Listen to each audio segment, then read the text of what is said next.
원리로 이해하는 양쌤의 중학교 과학인강. 이 새로운 객체를 만들어 두 번째 시간 공부를 하겠습니다. 지난 시간에 무성생식을 공부했고 이번 시간에는 유성생식에 대해서 공부를 할게요. 유성생식은 성이 있는 생식 방법이어서 이 유성생식을 하는 생물은 성이 있으니까 암수, 그러니까 여자가 암이고 남자가 수죠. 이런 암수라고 하는 성이 있는 생식 방법이 유성생식이고요. 이런 유성생식은 어떻게 하냐면 암수가 각각 생식세포를 만들어요. 생식세포는 뭐냐면 동물의 경우에는 남자의 생식세포가 정자, 암, 여자의 생식세포가 난자예요. 그리고 식물의 경우에는 생식세포가 꽃가루고 암 생식세포가 난세포예요. 이렇게 생물의 생식을 담당하는 세포를 말 그대로 생식세포라고 하는데, 이렇게 암수가 각각, 그러니까 동물의 경우에는 수컷이 정자, 암컷이 난자, 암수가 각각 생식세포를 만들고 이 생식세포가 결합해서 새로운 객체를 만드는 생식 방법. 그러니까 정자와 난자가 결합하게 되면 새로운 객체인 자손이 만들어지게 되는데, 이런 생식 방법을 유성생식이라고 하는 거예요. 마찬가지로 식물의 경우에는 그러니까 남성이 꽃가루, 그리고 암, 여성이 난세포라고 하는 생식세포를 각각 만들고, 이 꽃가루와 난세포, 이 수생식세포와 암생식세포가 결합을 하게 되면 새로운 객체, 자손이 만들어지게 되는 거예요. 이와 같은 생식 방법을 유성생식이라고 하는 거고요. 그러면 우선 식물의 유성생식에 대해서 먼저 알아보도록 할게요. 우선은 이 유성생식을 하기 위해서는 유성생식하는 기관이 뭐냐면 바로 꽃이에요. 그래서 꽃이 피는 식물은 유성생식을 하는 기관이 있으니까 유성생식을 할 수가 있다는 거죠. 그래서 꽃을 보면 꽃에서 이제 여자에 해당하는 것이 암술이겠죠. 여기에 있는 요렇게 되어 있는 부분이 암술인데, 암술에 이제 구성되어지는 부분을 보면 암술 머리가 있고 암술 대가 있고, 이게 씨방이고 씨방 안에 밑씨라고 하는 게 들어있고요. 이 밑씨라고 하는 것은 이 그림처럼 씨방 안에 밑씨가 한 개인 식물도 있고, 또 여기에 있는 이 호박꽃처럼 씨방 안에 밑씨가 여러 개가 들어있는 그런 식물도 있는 거예요. 어쨌거나 이 밑씨에서 난세포라고 하는, 여기 있죠? 밑씨에서 난세포라고 하는, 아까 여기서 했었죠? 이 밑씨에서 난세포라고 하는 그 암 생식세포가 만들어지는 거예요. 여기서 난이라고 하는 게 알난자, 그러니까 말 그대로 이제 알 같은 역할을 하는 거죠. 그래서 난세포라고 하는 거고요. 그리고 이제 그 꽃에서의 남성을 볼게요. 남성에 해당하는 것은 이 수술이에요. 수술인데, 자, 수술의 부분을 보면 여기 위에 있는 것이 바로 꽃밥이고, 이제 아래에 있는 게 수술대예요. 그때 이 수술의 꽃밥을 보면 이게 이제 꽃밥을 자른 단면인데, 꽃밥에서 꽃가루가 만들어지는 거예요. 이때 꽃가루가 바로 수생식세포에 해당하는 거고, 이 꽃가루가 이렇게 많이 만들어지는데 이 꽃밥이 성숙하게 되면 꽃밥이 터지면서 꽃가루가 이렇게 나오게 되는 거예요. 이 수술에서 꽃가루가 나오게 되는 거고요. 자, 그래서 결론적으로 이제 암술에서는 난세포가, 수술에서는 꽃가루가 만들어지게 되는데, 이 그림처럼 이제 그렇게 된 다음에, 물론 모든 꽃이 피는 식물에서 다 그런 건 아니고, 이제 많은 수의 꽃이 피는 식물에서 이 사진처럼 곤충이 있죠. 얘는 벌인데, 이 곤충이 꽃에서 꿀을 모으다가 몸에 이 수술에 있는 꽃가루가 묻게 되겠죠. 그런 다음에 이 곤충이 다른 꽃에 가서 또 꿀을 모으다 보면 이 몸에 묻어있는 꽃가루가 그 다른 꽃의 암술머리에 묻어지게 되겠죠. 그렇게 되면 이 꽃가루가 암술머리에 달라붙은 다음에 어떻게 되어지냐면 이 그림에서처럼 꽃가루에서 꽃가루 관, 말 그대로 관이에요. 이렇게 뿡 뚫려 있는 관인데 꽃가루에서 꽃가루 관이 자라서 여기 밑씨의 이 난세포 쪽으로 꽃가루 관이 쭉 자라서 통로를 만들어주는 거예요. 그랬을 때 이 꽃가루 관에는 뭐가 있냐면 이게 지금 그 꽃가루 관인데 꽃가루 관에는 정핵이라고 하는 게 있는데 이 정핵이라고 하는 것이 꽃가루 관을 통해서 쭉 이동해서 밑씨의 난세포에 들어가서 정핵과 밑씨에 있는 난세포가 결합을 하는 거예요. 실제 이런데 이걸 간단하게 얘기했을 때 결국 밑씨에 있는 암생식세포인 이 난세포와 그 다음에 이 수생식세포인 꽃가루, 정확하게 얘기하면 이 정액이 결합을 하게 되고 결합을 하게 되면 그것이 바로 씨가 되는 거예요. 그리고 이 씨방의 경우에는 자라서 열매가 되는 거예요. 그래서 여기 보시면 아까 얘기했죠. 난세포랑 이 꽃가루가 결합하는 것이 바로 씨가 되고 그때 이제 씨가 형성되면 이 씨방은 또 자라서 열매가 되는 거고요. 그렇게 해서 만들어진 이 씨가 나중에 이렇게 땅에 떨어지면 자라서 새로운 개체가 되는 거니까 이 씨가 바로 자손이 되어지는 그런 부분인 거죠. 그래서 이렇게 좀 복잡해 보이는 과정이지만 이 꽃이 피는 식물의 경우에는 어쨌거나 유성생식인 거죠. 그러니까 암수가 각각 생식세포를 만들었고 이 두 암수 생식세포가 결합을 해서 결국 새로운 개체가 만들어지는 생식 방법을 했으니까 이런 이제 꽃이 피는 식물은 꽃을 이용해서 유성생식이라는 방법으로 번식을 한다는 거예요. 그러면 이제 이 내용에 대해서 영상들을 볼게요. 속시식물의 꽃에서 어떻게 열매와 씨가 만들어지는지 알아봅시다. 벌이 꿀을 찾아 이 꽃 저 꽃으로 날아다니고 있죠. 벌이 자신도 모르게 호박꽃의 암술머리에 꽃가루를 묻혀주는군요. 이렇게 곤충에 의해 암술머리에 꽃가루가 묻는 꽃을 충매화라고 합니다. 암술머리에 꽃가루가 붙는 것을 수분이라고 하는데 수분이 이루어진 후에는 꽃가루에서 암술 속으로 관이 길게 자랍니다. 꽃가루관 속에는 정액이라는 것이 있습니다. 꽃가루관이 밑씨에 닿으면 그 속에 정액이 나와 밑씨와 결합하는데 이것을 수정이라고 하죠. 밑씨와 정액의 수정이 이루어지면 꽃은 시들고 밑씨는 씨로 변하며 씨방은 점차 변하여 열매가 됩니다.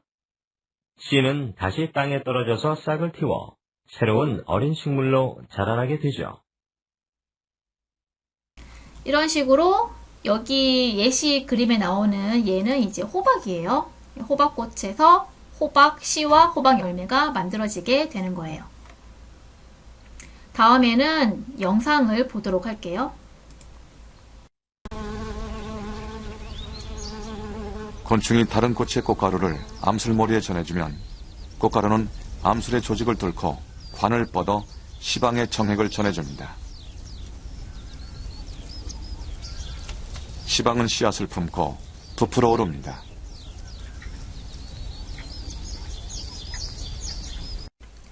이번에는 동물의 유성생식을 알아볼게요. 예를 들어서 사람이 동물이니까 사람에 대해서 알아보면요. 우선 동물의 경우에는 남자의 이 정소가 2개 있잖아요. 이 정소에서 수생식세포인 정자가 만들어지는 거예요. 이렇게 정자가 많이 만들어지고, 그리고 여자는 난소가 2개 있잖아요. 난소에서 암생식세포인 난자가 만들어지는 거예요. 이 난자가 알난자예요. 그러니까 알이라는 이런 난자가 이렇게 알과 같은 형태로 생겼죠. 이렇게 암생식세포인 난자와 수생식세포인 정자가 만들어진 다음에 그런 다음에 이 정자와 난자가 결합을 하는 거예요.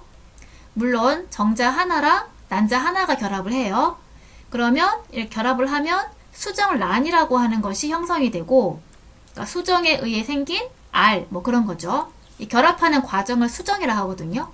그래서 수정 과정에 의해 생긴 알이니까 수정란이라고 해요. 이 수정란이 형성되고, 수정란이 이런 과정으로 수정란이 계속 세포 분열을 하면서 자라는 거예요. 그럼 결국에는 이게 쭉 자라면 아기가 되거든요. 이렇게 해서 그 새로운 개체, 이 자손인 아기가 만들어지게 되는데, 그래서 동물은 이런 과정을 통해서 자손을 만드는데, 이런 과정도 유성생식에 속하는 거죠. 왜냐하면 이 암, 수가 각각 생식세포를 만들었고, 이 암생식세포와 수생식세포가 결합을 해서 새로운 개체인 자손을 만들어내고 있는 생식 방법이니까, 이렇게 동물도 유성생식을 하는 것을, 이런 방식으로 유성생식을 하는 것을 알 수가 있고요. 이 내용에 대해서도 영상을 볼게요. 동물의 유성생식에 대해 앞에서 알아봅시다. 식물의 유성생식에 대해 알아봤어요. 동물의 유성생식도 식물의 유성생식과 매우 유사하답니다. 사람의 생식기를 보면서 설명하도록 하겠어요. 다른 동물 역시 사람의 생식기와 기능이 거의 일치하므로 열심히 잘 들으세요. 남성, 즉 수컷인 경우 정소에서 감수 분열을 통해 정자가 만들어지게 됩니다. 그리고 여성, 즉 암컷의 경우에는 난소에서 감수 분열을 통해 난자를 만듭니다. 이렇게 만들어진 정자와 난자가 결합하여 수정란이 되고, 이 수정란이 자라서 새로운 자손이 되는 것이랍니다. 생식 방법은 크게 두 가지로 구분되는데, 사람처럼 생식세포인 정자와 난자가 결합하여 새로운 개체를 만드는 유성생식이 그중 하나입니다.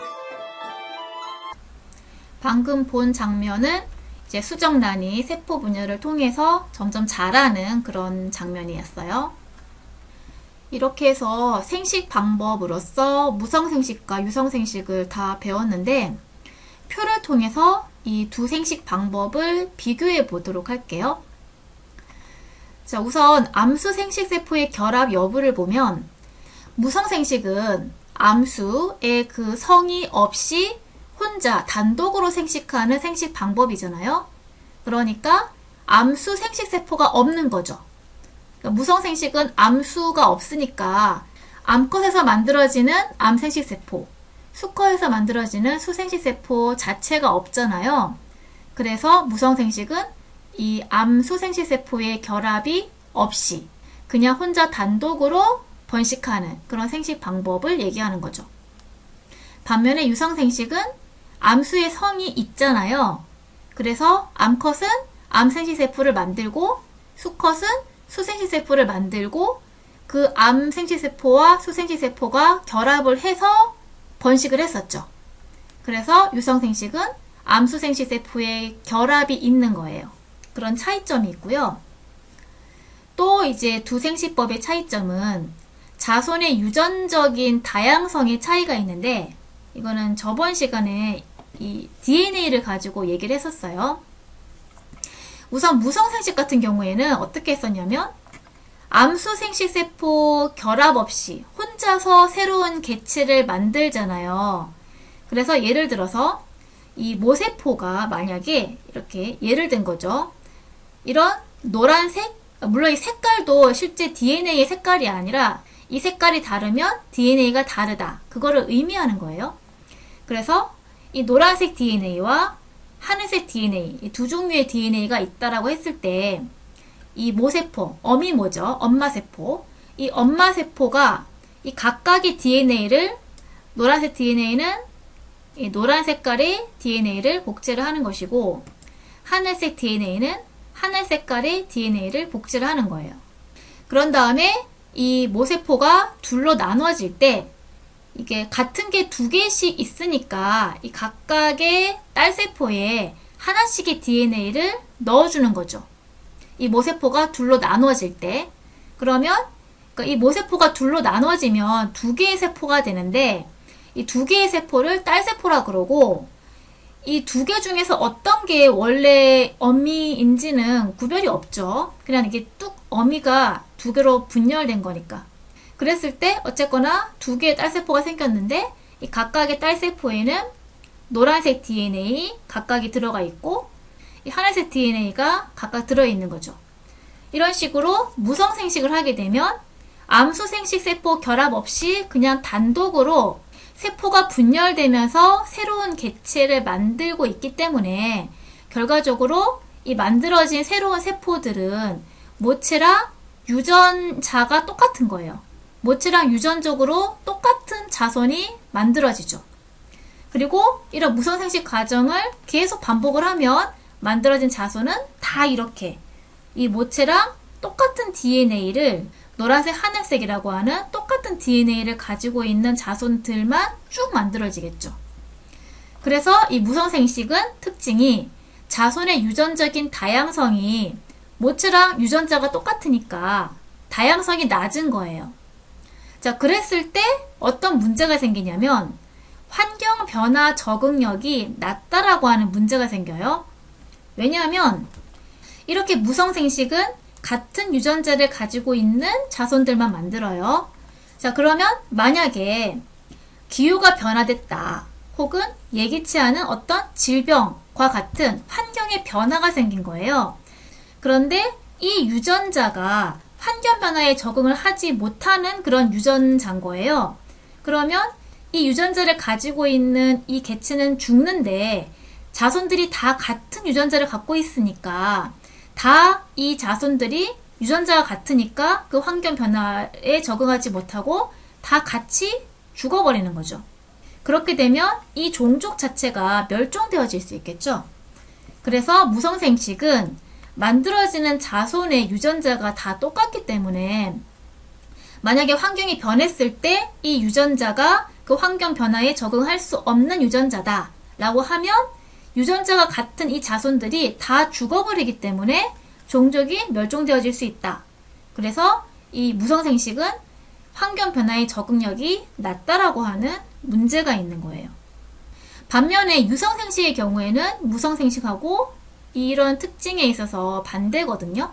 이것도 지난 시간에 다 설명을 했는데 유성생식 같은 경우에는 어떻게 되냐면 우선 이제 예를 들어서 그 사람의 유전에 의해서 생기는 형질이 다양한데 형질이라고 하는 것은 어떤 생물체의 모양, 크기, 여기 나와 있는 뭐 혀말기, 눈꺼풀 쭉쭉 나와 있죠. 이와 같은 여러 가지의 그런 생물이 가지고 있는 고유한 특징을 형질이라 그래요. 모양형의 성질, 질 해가지고 그러니까 모양과 성질 이런 의미거든요. 자, 그랬을 때 사람마다 유전자가 다르면 유전자가 그 생물을 구성하는 설계도 역할을 하기 때문에 유전자에 나와 있는 그 정보에 따라서 생물의 이런 형질이 결정이 되어지기 때문에 유전자가 다르면 다른 형질을 가지게 되는 거고요.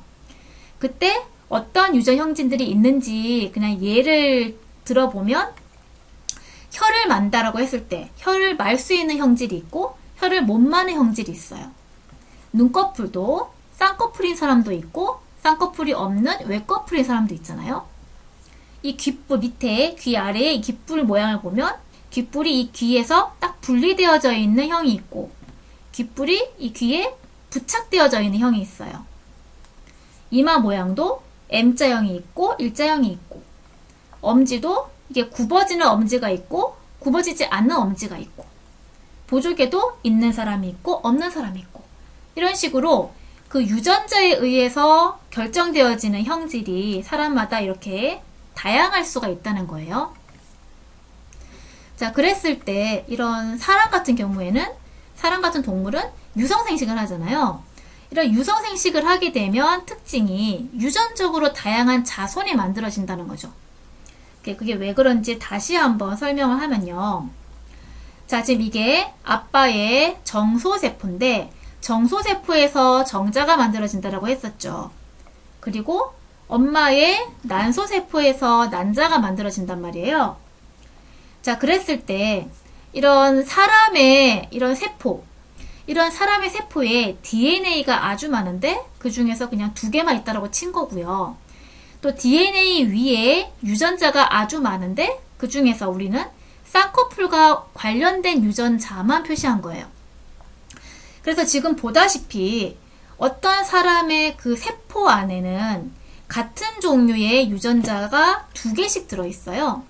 그러니까 이 쌍꺼풀을 결정하는 유전자가 2개가 들어있어요. 예를 들어서 아빠의 경우에는 쌍꺼풀이 있게 하는 유전자와 외꺼풀인 유전자가 있다라고 칠게요. 그리고 나중에 유전에서 배우는데 만약에 이 쌍꺼풀 유전자와 외꺼풀 유전자 이렇게 2개를 갖고 있으면 아빠는 쌍꺼풀이냐 외꺼풀이냐 라고 하면 이런 경우 아빠는 쌍꺼풀을 가지게 돼요.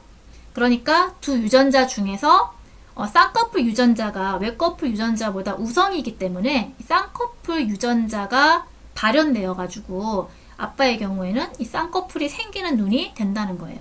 나중에 유전에서 자세하게 또 하겠죠. 자, 마찬가지로 엄마의 난소세포에도 여기 DNA에는 외꺼풀 유전자가 있고 여기 DNA에는 쌍꺼풀 유전자가 있다라고 할게요. 그랬을 때 이 아빠 정소세포가 세포 분열을 하면서 정자를 만든단 말이에요. 그러면 이 아빠 정소세포가 이 세포 분열을 하면서 정자를 만들게 되면 쌍꺼풀 유전자가 있는 DNA를 가지고 있는 정자가 생길 수도 있고 또는 이렇게 외꺼풀 유전자가 있는 DNA를 가지고 있는 정자가 생길 수도 있는 거예요. 엄마도 마찬가지죠. 엄마의 난소세포가 세포 분열을 해서 난자를 만드는데 이 난자는 쌍꺼풀 유전자가 있는 DNA를 가지고 있는 난자도 생기고요. 그리고 외꺼풀 유전자가 있는 이 DNA를 가진 난자도 생기는 거예요. 자, 그랬을 때 만약에 이 쌍꺼풀 유전자의 DNA가 있는 이 정자랑 쌍꺼풀 유전자의 DNA가 있는 이 난자가 이제 결합을 한 거예요. 우연히. 여러 정자와 여러 난자가 있는데 우연히 두 정자와 난자가 결합을 한 거예요. 그러면 이 두 정자와 난자가 결합을 했을 때 수정란이 되는데 이 수정란이 자라서 내가 됐다라고 칠게요. 그럼 나의 경우에는 나의 세포에는 쌍꺼풀 유전자가 2개가 들어있으니까 나는 당연히 쌍꺼풀을 가진 그런 형질의 눈을 가지게 된다는 거예요. 자, 만약에 이번에는 동생이에요.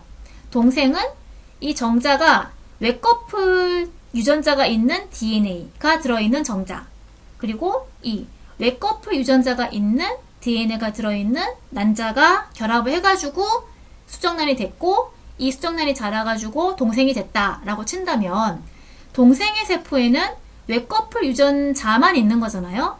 그러면 동생은 당연히 외꺼풀의 눈을 가지게 되는 거예요. 그래서 이런 식으로 되어지기 때문에 유성생식을 하게 되면 이와 같이 암수가 각각 생식세포를 만들고 여러 생식세포 중에서 이제 우연히 2개의 생식세포가 결합을 해서 새로운 개체를 만드는 생식 방법이기 때문에 유전적으로 이렇게 형질이 다양한 자손들이 만들어질 수가 있는 거예요. 자, 그래서 정리를 한다면 유성생식의 경우에는 자손의 유전적인 다양성이 자손이 유전적으로 다양하니까 유전적 다양성이 높다라고 얘기할 수 있겠죠. 이렇게 자손의 유전적 다양성이 높을 때 이 종족은 환경 변화의 적응력이 어떠냐면 무성생식이랑 반대로 높아지게 되는 거예요.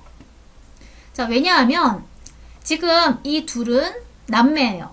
그러니까 예를 들어 뭐 누나, 동생 이런 관계인데 지금 둘이 유전자가 완전 다른 거예요. 그래서 이 형질이 다르게 생긴 거예요. 이렇게 유성생식은 다양한 형질의 자손이 만들어져요. 그런 상태에서 기후변화나 예기치 않은 질병 같은 어떤 환경에 변화가 생겼어요. 그러면 그 환경 변화에 적응해서 생존할 수 있는 유전자를 가지고 있는 개체가 있겠죠. 그런 자손은 살아남을 수가 있는 거예요. 그런데 적응해서 살 수 있는 유전자가 없는 개체면 이 자손은 죽어버리는 거겠죠. 어쨌거나 유전자가 다르기 때문에 그 환경 변화에 대해서 적응해서 살 수 있는 유전자를 가지고 있는 자손이 있을 수 있고 그런 자손은 살아남아서 계속 이제 생식을 해서 자손들을 또 만들어낸다면 종족을 유지해 나갈 수가 있겠죠. 그래서 이 유성생식의 경우에는 유전적으로 다양하기 때문에 환경 변화에 대한 적응력이 높다는 거예요.